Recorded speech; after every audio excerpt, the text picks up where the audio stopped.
Hey guys, it's me Reem. In this video I'd like to share with you something about making the social conditioning and making the matrix visible. This is really an interesting concept I came across the other day.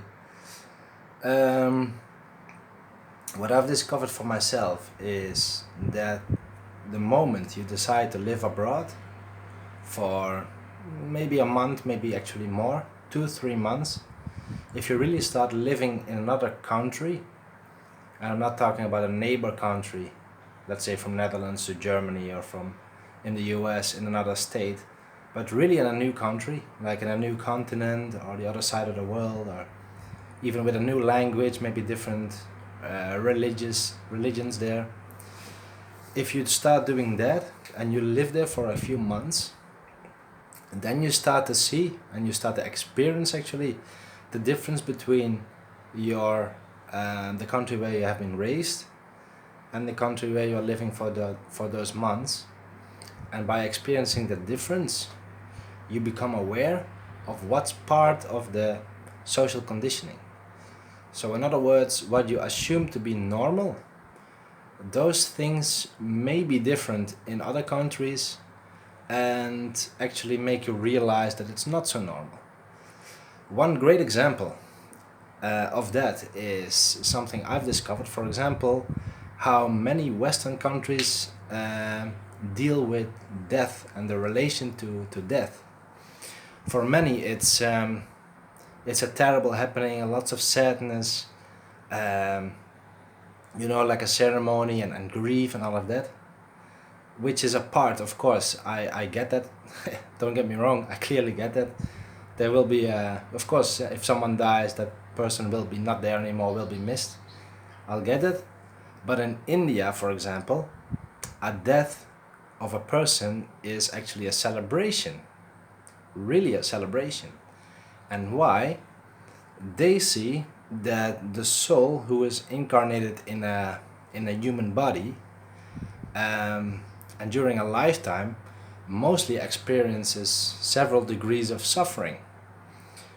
Since the baby is born, that like an aging process is started, life lessons have to be learned, and there are lots of pains and lots of problems and obstacles in life. So they see it as a journey in suffering, and when the person dies, it's a relief of that. That's a belief they have. And this was for me an example of something where I kind of assumed that the death of someone is always dealt with grief, only with grief. There is like not really a celebration part in that. But different cultures show that it was actually, some cultures they see it like that as well. So these are really eye-opening things, that even something like an event of a death can be seen with different eyes. This is for me one of the pinnacle examples that I see and I have found in living abroad, to make those things really visible about the current matrix we live in, things we assume is normal. And what's interesting for this channel also is when it comes to any kind of relationships.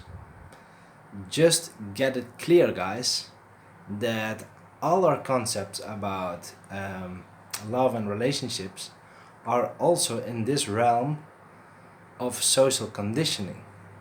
So what we believe as true is still true within a certain context, within a certain society.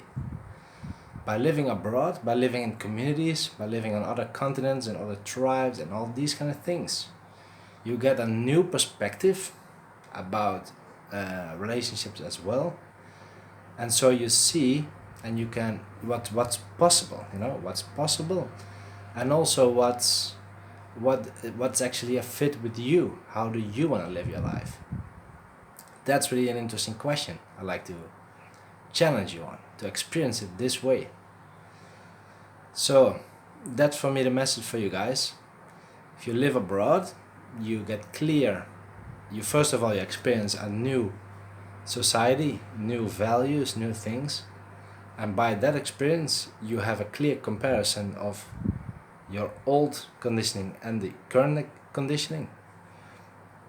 And by that as well, you can slowly see what's really static and what's context dependent, and that opens a door to really dig into yourself, to go look into yourself, inwards, feel, ask yourself questions, to what do you really want. That's the message for you guys in this video. Comment, like and subscribe to the channel. See you all on the next one.